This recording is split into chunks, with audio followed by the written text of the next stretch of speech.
Hey everybody, welcome back to another movie review. Hope you guys been enjoying the content on the channel as of late. And just keep pumping out videos like I told you. A lot of reviews coming out because November is packed with a lot of films that I am particularly interested in seeing.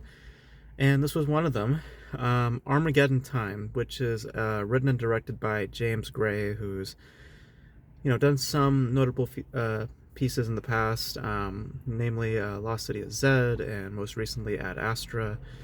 Two films that I liked. They have their issues, but I find them to be enjoyable. Um, he's also done collaborations uh, with Joaquin Phoenix and Mark Wahlberg in the past, and now he comes with Armageddon Time, which is labeled as a semi-biopic. Um, when I don't really think it's biographical at all.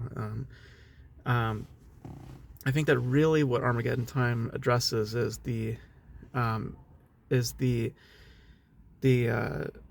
this idea of racial tensions and the severities of it, like the the, the strong racial tensions there are within not only just like within towards blacks, but also towards within this young boy's own dynamics within a Jewish family, and how it affects their personalities and their views, and ultimately they all become a bit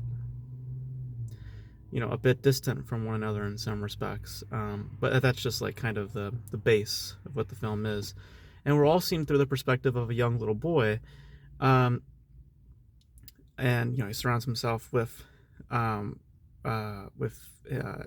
he befriends a black boy, and they're within his family that starts to bring about certain issues and ultimately present their true colors towards towards the boy.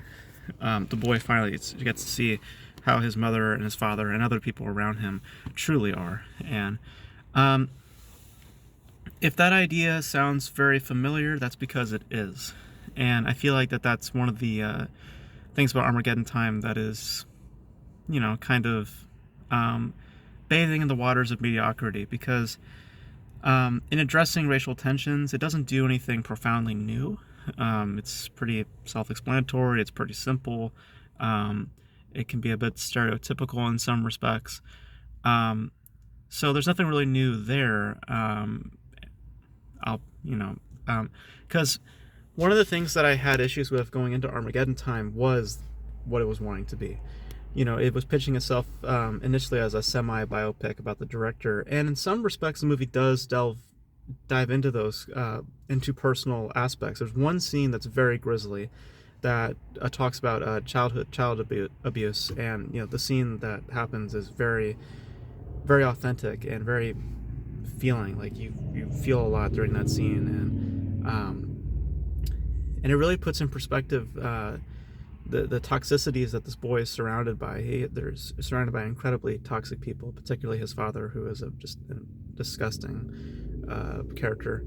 Um, and One of the things that I found interesting in certain aspects was how they were trying to show certain dimensions with this family, when ultimately all you really resonate with or have a connection, the only connection you have really with the family is a lot of their racism and a lot of their toxicities and a lot of their just unmannered selves. It's just people that you just look at and say, I absolutely have no desire to hang out with you, wanting to be influenced by you.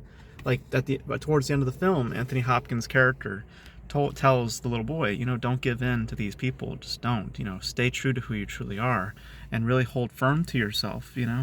Really hold firm to that humanity that you have within yourself. And to a degree, that's also what the film is portraying: is this, holding on to one's humanity within being surrounded by incredible amounts of toxicity.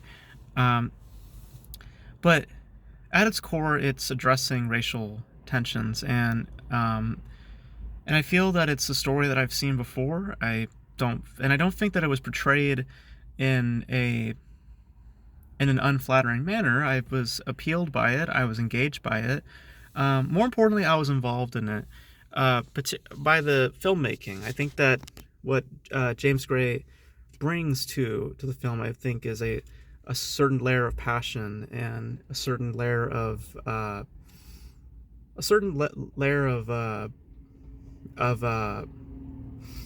how do you say it, resonance that keeps you engaged, you know, because the issues of the film that I feel like are pretty obvious. One is the lead performances, not good.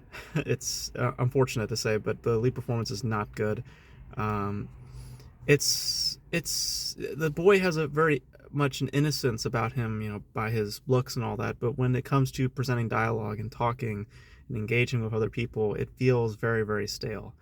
And to a degree, I can say that that is how the film feels as a whole. It's not necessarily in a bad way, but it's a kind of a stale um, portrait of, you know, racial tensions, toxicity, um, and, you know, seeing this through a young boy's eyes. You know, it's a story that's very, very familiar, and it's something that you have seen before, and it's not done in any inventive or hugely creative ways. But I believe that what James Gray brings to it, I think, keeps the film at a certain place that doesn't make you feel irritated or frustrated. It's just more or less just mediocre, you know. But the lead boy is not that great. But I would say both kids are not particularly that great. And it just never really rises beyond, again, that one sequence with the where we see child abuse play out, which I felt was the most the closest we got to being something much more much more than mediocre, because that scene was fairly grisly in how it was done, and, you know, in some cases pretty horrifying. But outside of that, you have a film that bathes in messages and portraying certain messages that we have seen many, many times before, and you know, it's not really doing anything. How do you say it? Like, it's, I'll put it this way: there's a scene. I think, maybe I'm wrong, but I remember at one point where the boy does a drawing in class, and the teacher pulls up this drawing, and, you know, obviously it's trying to portray that, oh, he's trying to do his own thing. But I believe that a kid says at one point that it's a copy. I believe that he says that, something along those lines. And if I'm wrong, I'm wrong. But having that as an example, you know, this idea of somebody basically just doing, you know, something something of strong familiarity and not having more of an original take on things. It's what it feels like with Armageddon Time. It just feels like a story that I've seen before, and it's not a particularly bad telling of said story. As I said, I think James Gray's filmmaking, I think, is what keeps it somewhat investing and engaging and involving to a certain degree. And the performances from the family, I think, are also fairly nice. I think that Jeremy Strong is probably, of the family, of the performances in general, I think is probably the most interesting. But it doesn't bring the film to any other level than that of mediocrity. So I think that it's a film that is just generally okay, and I don't think that it can do any more than that. So it's a film that you've seen. It's a film and a story that you've seen many, many times before, and I just wish that they had a more creative way and a more distinguishable way of expressing that story, because I've seen this already many, many times previously.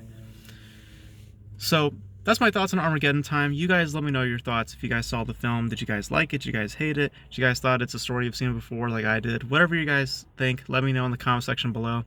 And that is it for this video. Hope you guys enjoyed it. Stay, you know, just keep aware, because we're in that holiday season, also flu season. I just am dealing with some congestion. Hopefully it's nothing serious, but just be safe out there. And thank you guys for watching, and I'll catch you guys in the next video. Bye.